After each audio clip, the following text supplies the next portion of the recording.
Oh, hello. Welcome to English Like a Native. My name is Anna, and today we're talking about transport etiquette.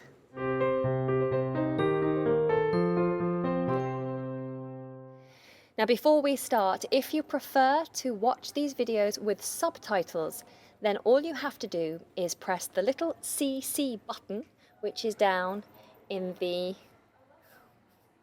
right-hand corner of this video, I think. Somewhere at the bottom, a little CC button. Press that and the subtitles will appear. So if you're using public transport to get around in the UK, then there's a certain etiquette that you should be following. A set of rules that will ensure you don't get into any trouble or offend anybody. Because let's be honest, during rush hour we can all get a little bit impatient. So before you even get on a train or a bus, there are a few things you should be aware of. Firstly, beware the rucksack. If you're the kind of person to walk around with a huge rucksack, then have some spatial awareness. Be aware of the people that you're potentially knocking out every time you turn around. It's probably best to take the rucksack off if you're in a busy carriage on a train or if you're on a bus and there's lots of other people. Now, if you're visiting London and you're planning on using the Underground, we have a rule about standing on the right of the escalator. So as you're going up or down the escalators, if you're just going to stand, you must be on the right-hand side. And if you want to stand on the left, then you should use that to continue walking.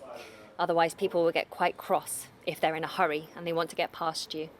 Now, once you reach your platform or bus stop and your vehicle arrives, the polite thing to do is to stand aside, away from the doors, and allow those people who want to get off to disembark.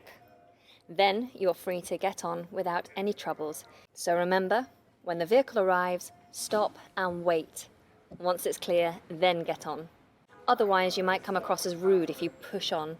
If the train or bus is really busy and you're struggling to get on, then you could ask everybody to move down. But don't forget, we're British. We have to use manners. It's always polite to say, please. Could you move down, please? Which is also something to bear in mind if you are already on the train or bus and you can see someone struggling to get in, then you should also move down.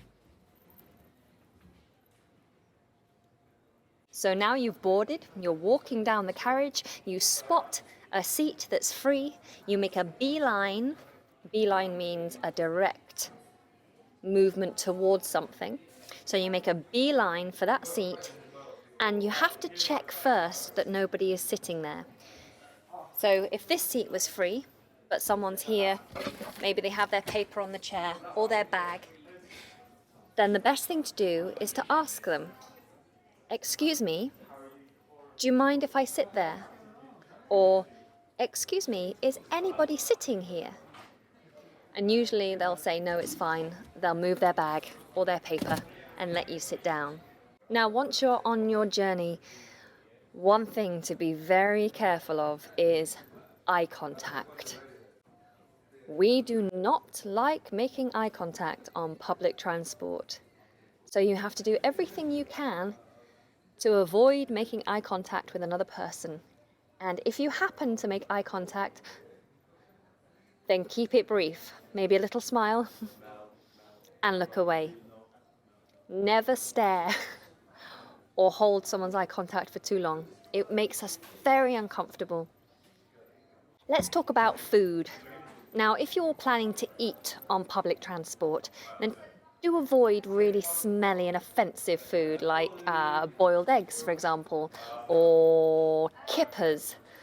It's really not pleasant if someone opens up their very smelly food in a packed carriage of a train. Perhaps someone else isn't feeling very well or they don't like the smell. Yeah, so avoid smelly foods. Then, of course, there's the obvious etiquette.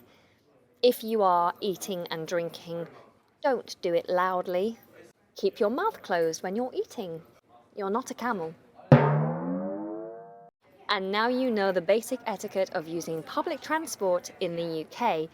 Follow these rules and you will be okay.